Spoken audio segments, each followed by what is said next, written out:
بس في منطقة صنين والجبل اللي هو بيجي أمطار وثلوج اللي هي أبعد شيء عن التصحر نسبة لبقية مناطق لبنان. بس إنما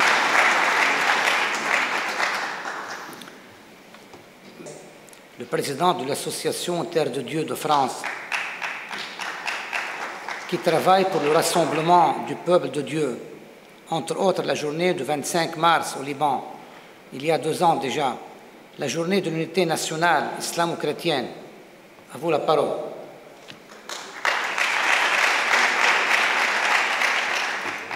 Mesdames, Mesdemoiselles, Messieurs, chers amis libanais, bonsoir.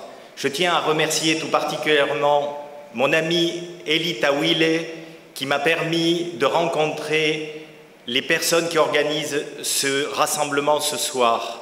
Et il est très important d'aujourd'hui situer ce qui est en train de se passer dans ce pays, le Liban. Nous sommes dans une salle qui s'appelle la salle Jean-Paul II. Jean-Paul II vient d'être béatifié. Ses paroles sont devenues saintes et il avait annoncé que votre pays, le Liban, avait une vocation particulière. Il était plus qu'une nation, cette phrase est devenue fameuse, c'est devenu un message pour le monde. Quel message? Quel est ce message? Alors évidemment, Jean-Paul II, sa mission est une mission hautement mystique, il nous a apporté énormément. Donc je reviendrai à la Genèse, puisque nous parlons de l'environnement. Dans la Genèse, il nous est expliqué comment Dieu a réalisé cette création, mais surtout qu'il nous a confié cette création. En réalité, il nous l'a soumise. Et comment lui rendons-nous cette création? Aujourd'hui, quelle est la situation? Nous avons vu l'exposé qui a été fait, et malheureusement, la situation est réellement apocalyptique. Mais est-ce que c'est une situation désespérée?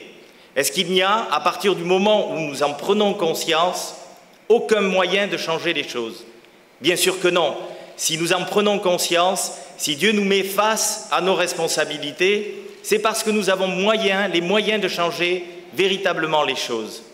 Alors je lisais la charte de cette institution qui s'occupe de l'environnement ici au Liban. Il y a 2 articles qui m'ont interpellé, l'article 3 et l'article 10. Et là, on s'aperçoit qu'il y a un partage de responsabilités entre les décideurs et nous tous citoyens. Autrement dit, la situation de l'environnement, nous sommes tous responsables de ce qui se passe. Et il est vrai que cette responsabilité dépasse bien les frontières du Liban. C'est une responsabilité collective. Donc, comment, alors qu'ensemble, nous sommes responsables de la situation d'aujourd'hui, comment pouvons-nous faire pour changer la donne, pour inverser le cours des choses? Alors, j'ai demandé, en priant, je disais, Seigneur, qu'est-ce que nous pouvons faire? Nous sommes devant cette situation. Et il m'est venu comme inspiration, puisque vous êtes responsables de cette situation ensemble, agissez ensemble pour changer cela. Alors comment, Seigneur? Eh bien, la clé qui est donnée, qui est simple, c'est que si nous imaginons que chaque citoyen, alors puisque le Liban a vocation à devenir un exemple pour le monde, si chaque citoyen de cette mosaïque libanaise, faite de 18 communautés, bientôt 19, si chaque citoyen décide de donner une seule journée, une journée par mois pour l'environnement, pour accomplir ensemble, en ayant recensé les besoins environnementaux prioritaires auxquels il faut répondre, si chacun d'entre nous donnons une journée par mois pour la collectivité, nous pouvons, ce sont des millions de journées qui vont s'additionner, et nous pouvons changer la face du Liban.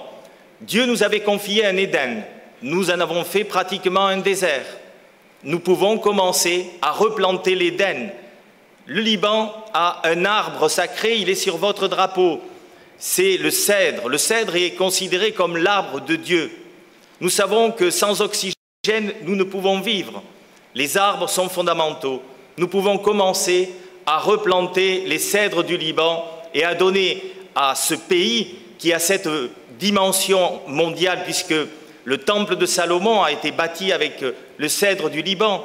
Il y a toute une histoire dans la Bible qui nous montre l'importance de ce bois, de cet arbre, sur le plan spirituel comme sur le plan de l'existence de chacun d'entre nous.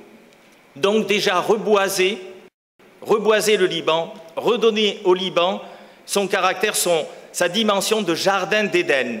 Voilà une partie, une façon de répondre à ce message de Jean-Paul II pour faire de ce pays ce message pour le monde. Il y a une autre possibilité qui vient s'additionner, ce sont des propositions. Nous pouvons organiser un téléthon de l'environnement pour qu'il y ait des moyens économiques qui viennent afin qu'ensemble nous financions ce reboisement, ce nettoyage, parce qu'une maison, effectivement, une famille, une grande famille, ne peut pas vivre dans une maison qui n'est pas entretenue.